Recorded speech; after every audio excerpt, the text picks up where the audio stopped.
Emma thought she knew the truth about Mark. She was wrong. The messages, the accident, the missing memories, everything was leading to a revelation she would never forget. And this time, she couldn't turn back. The night had fallen quietly, but Emma's apartment felt tense. Mark was home, but unlike before, he seemed aware that something had shifted between them. He tried to act normal, making dinner, laughing lightly at a TV commercial, but his eyes kept darting toward Emma. She stayed calm, or tried to, pretending to sip her tea as if nothing was wrong. Her mind replayed the article she had read. Young woman found injured after hit-and-run accident 3 weeks ago. Every detail matched the timeline of Mark's sudden change in behavior. And then, there were the messages. She might remember soon. We can't delay anymore. Emma knew she had no choice. She had to confront the truth. Emma cleared her throat. Mark, who is Lena? She asked softly, keeping her voice calm. Mark froze mid-motion, knife in hand. His eyes flickered, unreadable. Emma's heart pounded.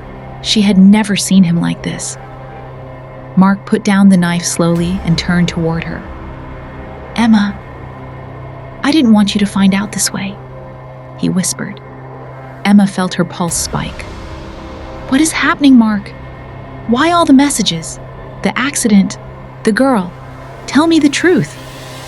Mark ran his hands through his hair, his shoulders slumping. He began, then paused. He seemed to fight with himself. Her name is Lena, he said finally.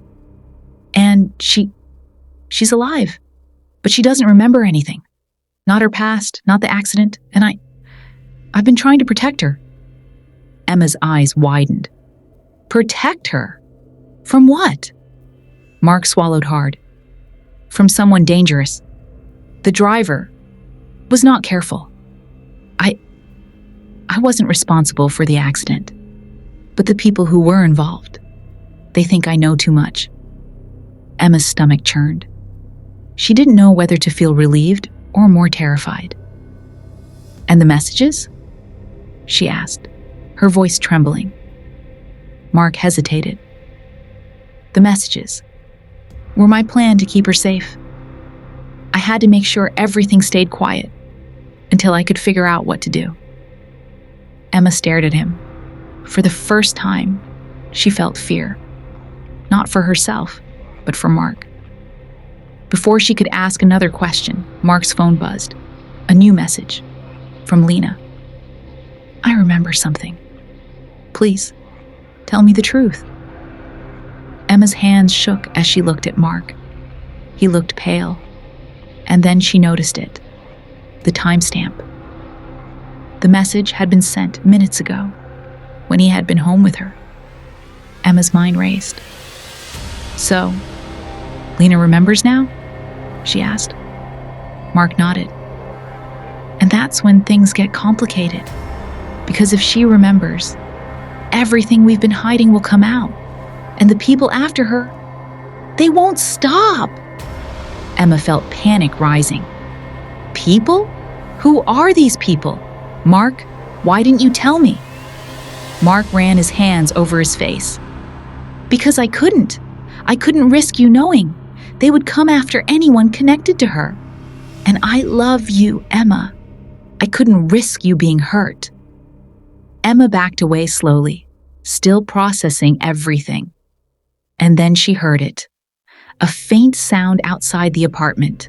Footsteps. Not her neighbor. Not a passerby. Someone was at the door. Mark went to the window first, peering through the blinds. Emma, stay back, he whispered. The footsteps stopped. Then came a knock. 3 short knocks. Emma's heart hammered in her chest. Mark looked at her. They're here for Lena. I don't know if they know about you or me. Emma took a deep breath. I don't care, she said. Tell me everything. Now. Mark nodded. and with shaking hands, he began explaining. He told her about the accident. It had been a hit and run.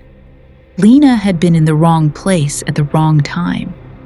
Mark had been nearby and had tried to help. But the real perpetrators were dangerous. Criminals involved in something bigger than the accident itself. Over the next few weeks, he had been sending coded messages to his associates, making sure Lena was safe, keeping tabs on anyone following her, while pretending to live a normal life with Emma.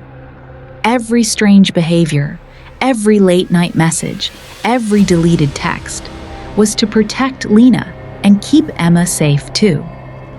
Emma's relief was short-lived, because as Mark explained, the message about Lena remembering, that meant the criminals knew something had changed, and the footsteps outside were proof.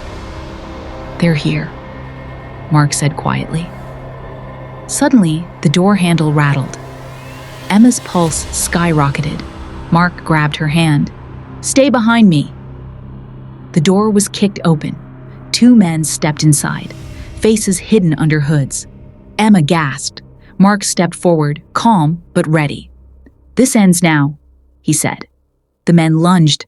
Emma grabs a vase and throws it at one attacker. Mark tackles the second man. A third attacker bursts in from the hallway. Emma hides behind the couch, phone in hand. She texts 911, but the signal drops. Mark fights with the intruders, one step from the balcony. Emma realizes the attacker's phone rings, Lena's number. She picks it up. A voice whispers, "Find her before we do." After a tense struggle, the attackers retreat, but not before leaving a warning. "Next time, you won't survive. She remembers now, and you'll regret it." Emma and Mark are shaken. Mark turns to her, exhausted, bruised, but alive. "I should have told you everything from the start," he says. Emma looks at him. "I know why you didn't," she says softly. "But next time, we face it together." As the camera, or narrator, lingers on Emma and Mark sitting together, exhausted, the tension doesn't fully leave. Emma stares at Mark's phone, still unlocked. She thinks, what other secrets have we yet to uncover?